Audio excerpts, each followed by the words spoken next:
Declare the meeting opened at 8:35. This meeting has been audio recorded, and those in attendance should refrain from making any offensive statements. There are to be no other recordings of this meeting without the prior authorisation of the committee. Okay, we'll move down to apologies. Mr. Mayor, there's no apologies from any of the committee members. Little apologies. Declaration of interest. Nil. Public participation. Nil. Okay, we've got Councillor Burns. Is he zooming in? Yeah, I'm here, Mr. Mayor. Oh, okay, thanks, Councillor Burns. So You there's don't no need to see application me, for attending meeting via video link at this stage. Yeah, you don't need to see me. I'm undergoing a test and I have things hooked up to me. No, that's quite okay, Councillor Burns. We can hear you. Okay, move straight into the business item. CORP 09.1 Financial Summary and Investment Report. Mr. Phelps. Thank you, Mr. Chair. So we'll quickly run through an overall summary of information through to the year to date ended 31 August. So on page 2 of the report, just got an overview. So year to date to August, we've got a positive variance to budget of 1.35 million at this point in time, which is comparison to last month's positive variance of 3.3 million. So included in this report, there's a lot of proposed votes and surrenders relating to a lot of recognition of carryover projects, which we've brought to account. So we'll see those coming through in the papers as we go down. Just to provide the main variations coming through for the council result. So revenue streams are in front of budget by about $500,000 at this point in time. There's 4 factors that make up this $500,000, which is the waste management revenues higher, which is quite good. So we've had a bit of a stockpile of scrap metal, which we've been able to dispose of, which provided a good return. And we've had higher landfill collection costs, and there's been a bit lower in pensioner concessions claimed to date. So we've got about 217,000 in front of budget at this point in time. Sewerage services revenue is higher by about 211,000. Main reason for that is that a major contribution came in for Section 64. So we've recognised that into the books and brought that into the Section 64 RA. Water supply usage. More or less with the weather conditions as they've been, with a bit of rain kicking around, the consumption charges have been lower in that first quarter that we've just been billed in August. So it's down by about 160,000 at this point in time. So coming into the summer months, you should see some more revenue streams coming through. So we'll just monitor that as we come in. And the one that's increased is water supply contributions. Again, this is a Section 64 major development contribution that's come into play, which is about 125,000. And the balance of it, the remaining 20,000 relates to contribution towards the rural connections coming through for the Scone to Murrundi pipeline. So as you can see, there's a few items that are in front of budget at this point in time. Overall, the non-operating revenue and expenditure is pretty well stagnant on budget at this point in time. Internal fleet hire is a little bit down at this point by about 40K, which is pretty minimal compared to budget. But apart from that, everything else is tracking along okay. Operating expenditures pretty well hitting the marks coming through with a lot of our costs. There's some areas of overspend, mainly relating to employee staffing costs with the limited leave taken and the additional duties required due to COVID lockdown. So obviously that now we're out of lockdown, so those hopefully will come back into train with those. So apart from that, everything else is pretty well tracking along on budget in that first couple of months. The area where we are a little bit underspent at this point in time is in our capital works expenditure. So highlighting three main areas of that capital work expenditure, being the airport development is lower by about $500,000. And the main reason for that is the actual August claim hasn't been received by council as yet. So obviously with the issues that we've had with the hangar out there, the contractor probably hasn't issued their claim to us as yet. So that's behind by about $500,000 based on that fact. Main Road 62, a little bit behind budget at this point in time, about 300,000 on stages 1 and 3. But those stages should be completed by the end of October. So we're going through a sealing process at the moment. So hopefully those will be tidied up and we'll be getting back onto budget. Local roads and regional roads heavy patching is lower by about 120,000.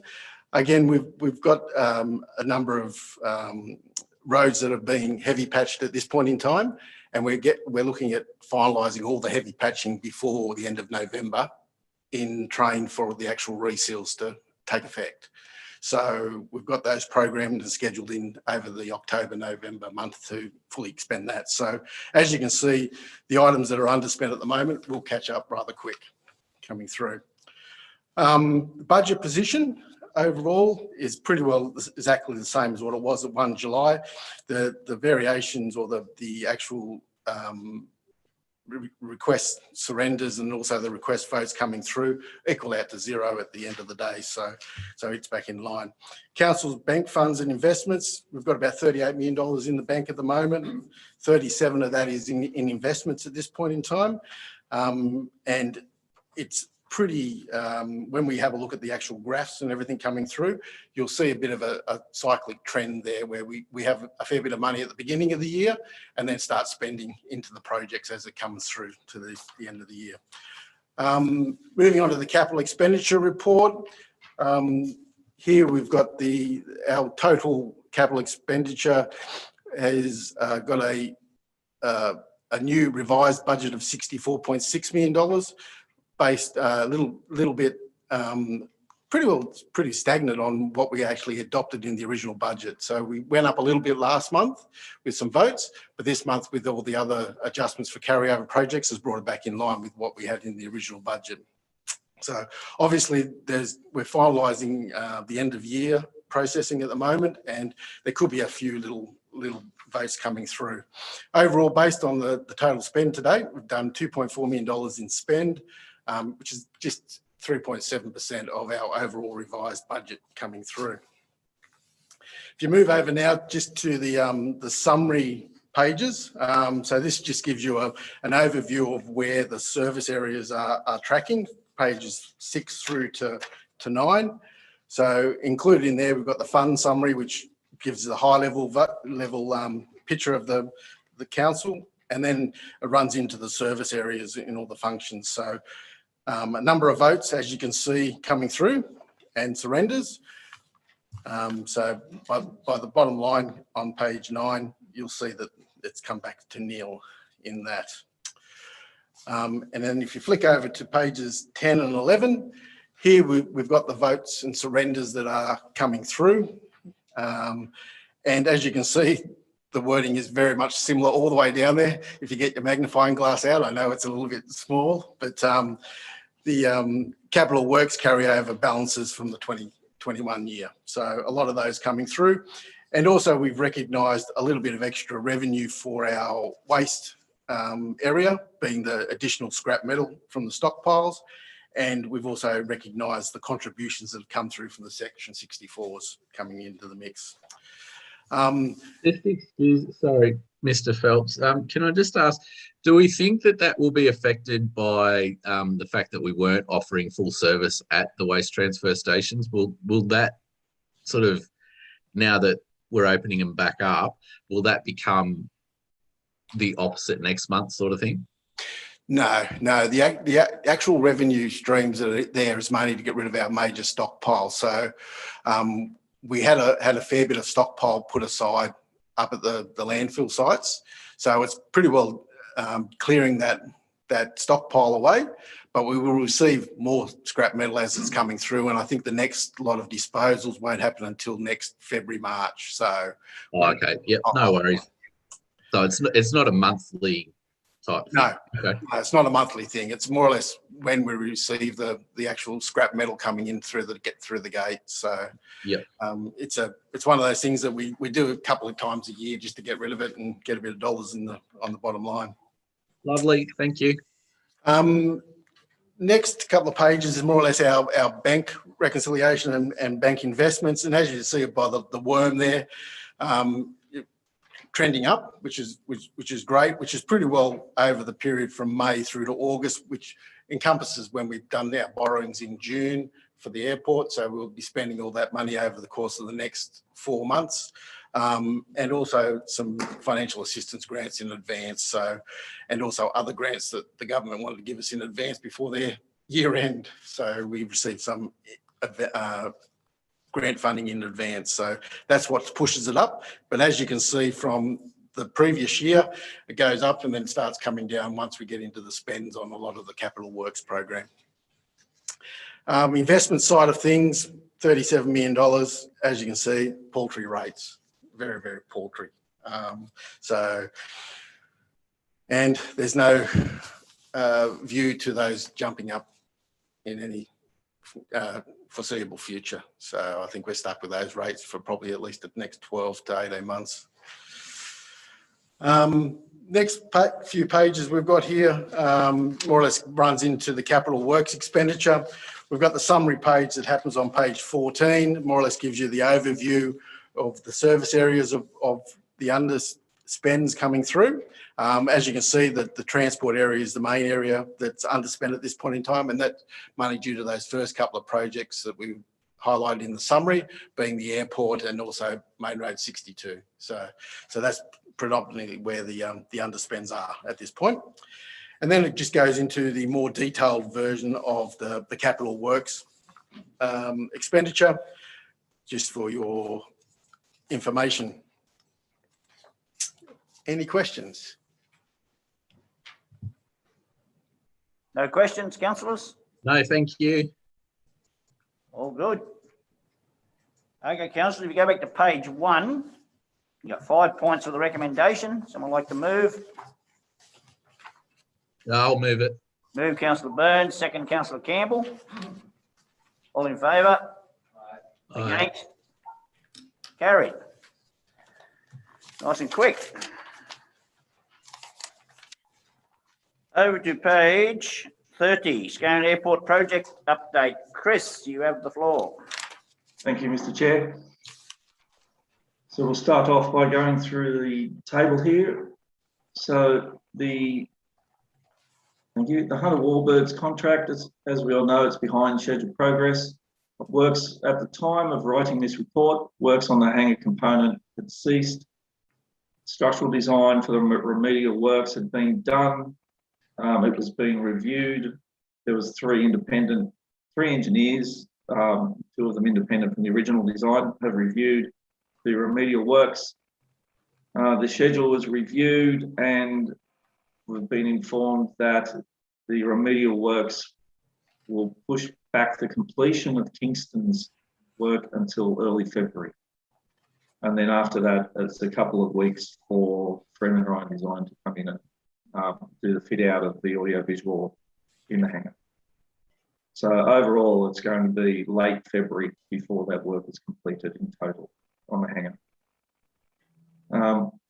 There was a senior executive meeting, the contract senior executives that was scheduled to take place, which has since taken place, with Christian being our senior executive under the contract.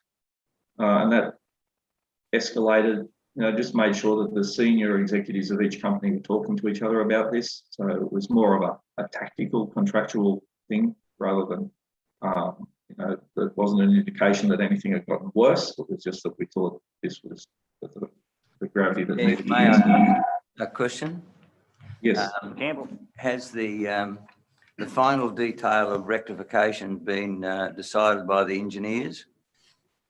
Through the chair, yes, it has, Councillor. It's been completed and works have started in the hangar on the rectification works. I was out there yesterday to witness it, and yes, they've been started earlier this week. Thank you, yes. So just carrying on. So the works on the terminal structure haven't been held up. They've been proceeding well.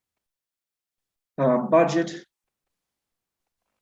The we're about 60% completion on the Warbirds project. Contingency at the time of writing the report was down to 500,000. We can scroll down, please. Thank you.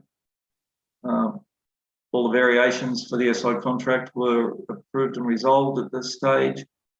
And the revised submissions for security system, etc., were undergoing assessment. They've since finished the assessment and been proposed to us just a couple of days ago.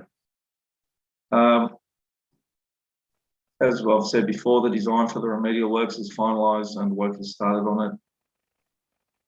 There's a red there against for the impact of the works will delay completion.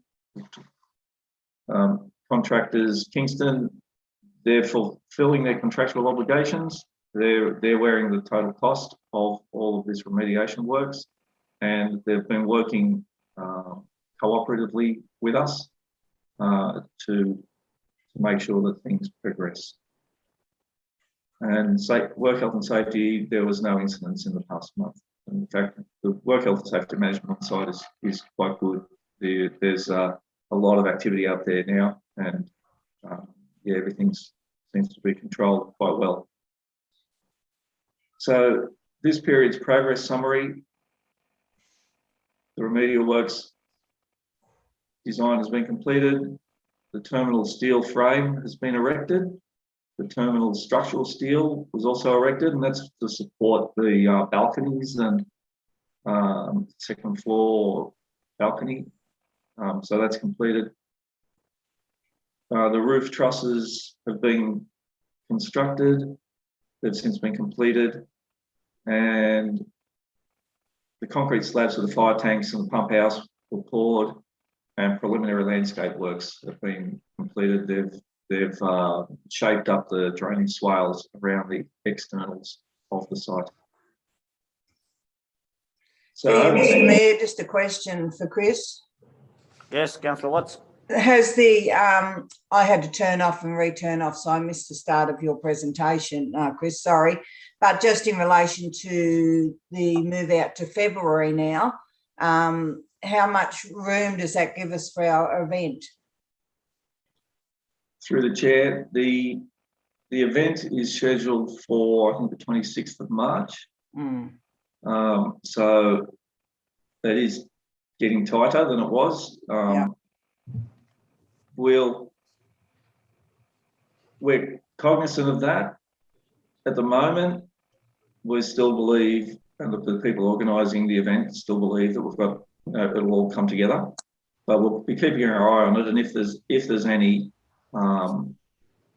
further delays, then the people, Dave and his team will have to make a call whether it continues or something. So I'm assuming that if we have even one more incident of any kind, we're going to be pushed out, that we won't be able to have that event. Would that be correct? So through the chair, if I may, Councillor Watts. So we've been very clear through. Who's talking? So this is David Gatwood. Oh, I thought it was you. Wasn't sure. Thank you. Sorry. So the message we've conveyed has been very clear through Public Works, who's obviously the overarching project manager, that this date is not moving.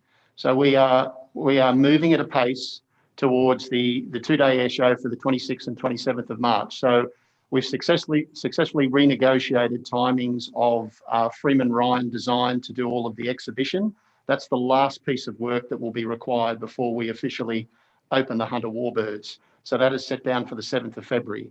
So we've obviously also had ongoing conversations with them that if there is a slight continual slippage, what would be the next timeline, and we'll get some information on that probably today or Monday.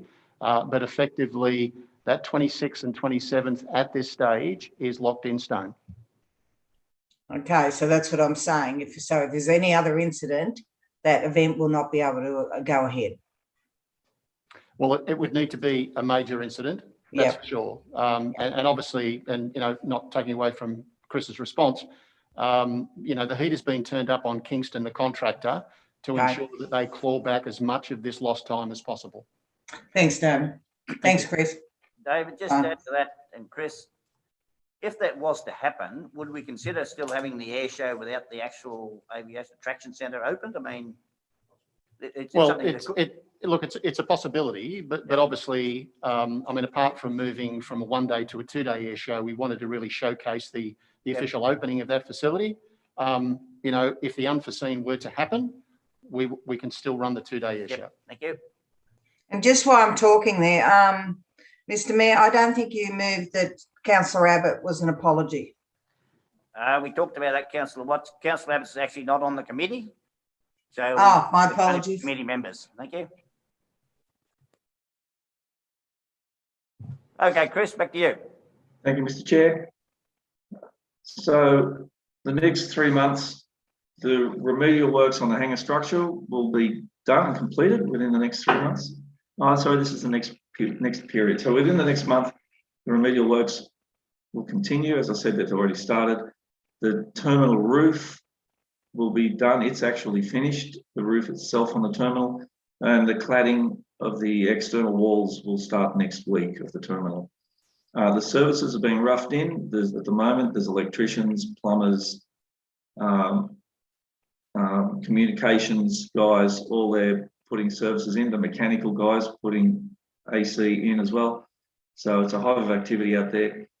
The fire services pipe installation, it's halfway, the trench for that's halfway dug. They had to stop because of rain earlier in the week. The trench started filling up with water again.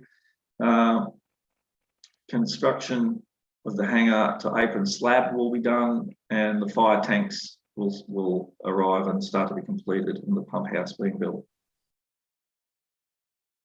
Airside civil works, there's still some drainage works downstream to be completed. We have got a pricing on that as opposed to completion works on contract, and it's being assessed by PWA, Public Works Advisory, and as of yesterday, they informed me that the pricing was good and that they recommend that we go ahead with that. So that was a good independent review of that pricing for those works. That will also include it also does include the engine rev up bay, which we're going to put on the helipad area so the pilots can test the engine before they take off. Critical issues for attention, we've talked about the hangar structure and monitoring of progress against the construction program. And the major risks that we've talked about is the remedial works, the coordination of work that Kingston's doing versus with work that Kingston are not doing, and that will stay on there until the completion of the project. And that's coordinating work that council is doing and Freeman Ryan Design and some other minor things such as the supply of the servers for the computer IT racks and camera recording servers. So they'll always remain on there pretty much until they're installed. And ongoing delays due to inclement weather, where the hangars, until the hangar is clad, will be subject to small delays due to wet weather. So as we scroll down now to the second table there, just up one more, please. Thank you. The current approved completion date there in bold is the 22nd of November. That's like official contractual when delays have been, extensions of time have been approved. Below that is early Feb. That's when the Kingston have informed us that they'll finish. The date's actually 1st of Feb.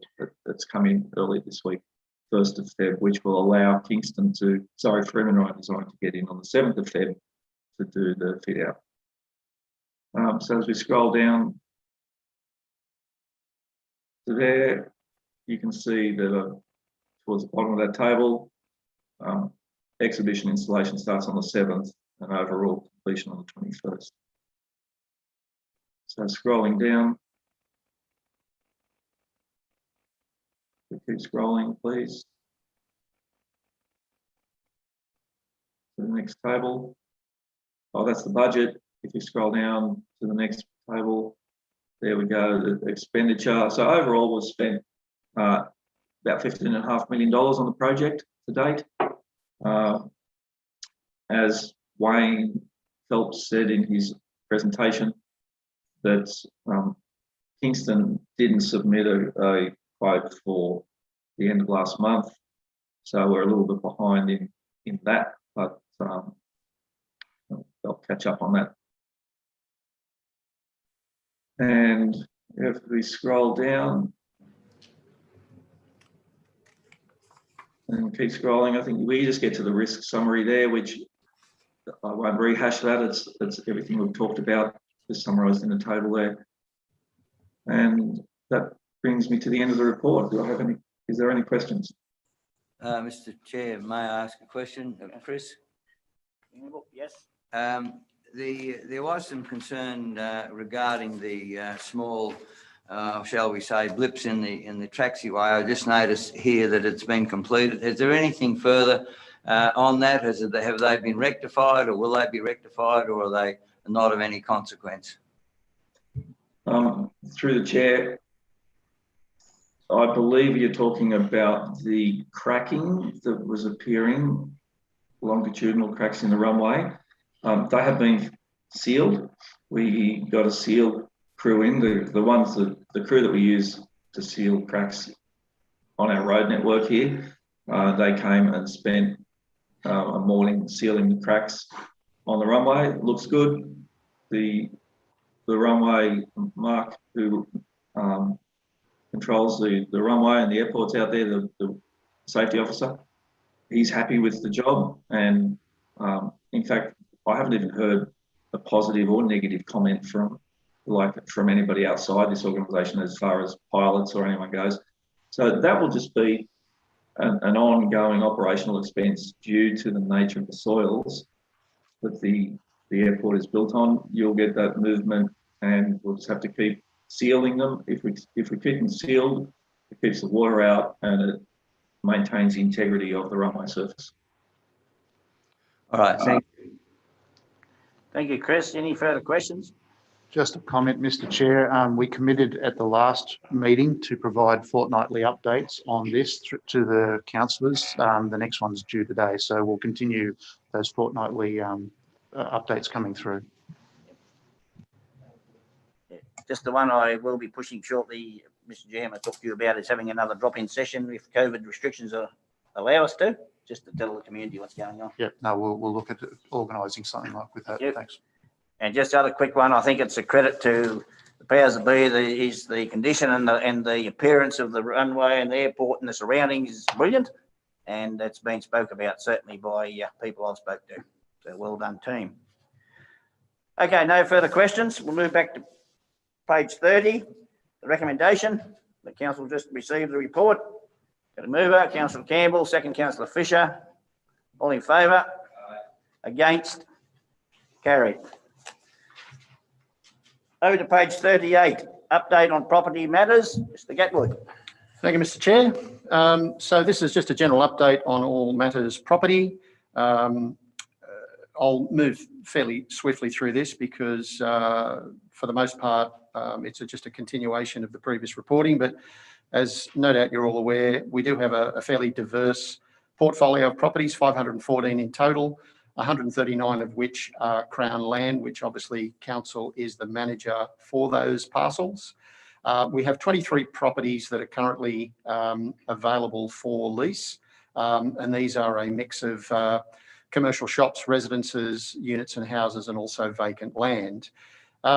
As was mentioned in a previous report, we made a decision to move away from an off-the-shelf property management system known as Console back to our in-house, Civica and Content Manager. And what I'm pleased to report is it's certainly already starting to pay dividends in terms of the rental revenue that we're receiving. So in July, we received 92% of the budget, and in August, 100% of the budgeted figure. So we're certainly moving in the right direction. We do have a bit of work to do in terms of recovering some backdated rent that's owed. So you can see that 75% of tenants are completely up to date with their rent. So the 25% council has been in contact with each of those, and we're working through a program. Shop 4 in Campbell's Corner is currently the only vacancy of the 23 properties for lease that we have. Now, obviously, great news with the lockdown finishing, but it's extremely difficult in the current climate to obviously fill that vacancy. But we've certainly had a number of inquiries, some tire kickers, if you will, but no firm offers at this stage. But given now that the lockdown has ceased, we'll get back on the front foot and hopefully find a tenant for that particular shop. I've also just noted there that Shop 1, which was formerly Crazy Clark's, where obviously we're working with the on the longer term plan of transitioning the library into that space, is leased to a local martial art group. And that's also under the proviso that the space can be jointly tenanted, and in the unlikely event that we get a major organisation wanting to take the space, they'll have to be moved on. But they're a local community group, and they're very appreciative of being able to utilise that space. So a little bit of update in terms of land sales. The last available block that we had in the Perth Street subdivision, which was lot 16 or 128, the contracts exchanged on the 31st of August. And if you'll forgive me the indulgence, the 1985 song by Ganga Jang had a classic line in it. The block is awkward, it faces west. That typifies this block of land, because this was the fourth successive offer that we'd had on the land, or the three previous ones had fallen through. But finally we've been able to finalise that one. So what's been interesting is since then there's been a number of inquiries. So I've fielded a number of inquiries from interested parties in terms of when the next subdivision will be made available. And also an agent who is representing council has also made me aware that certainly there is keen interest coming up the valley. So no doubt that's something we'll discuss more on Monday when we look at a property strategy meeting.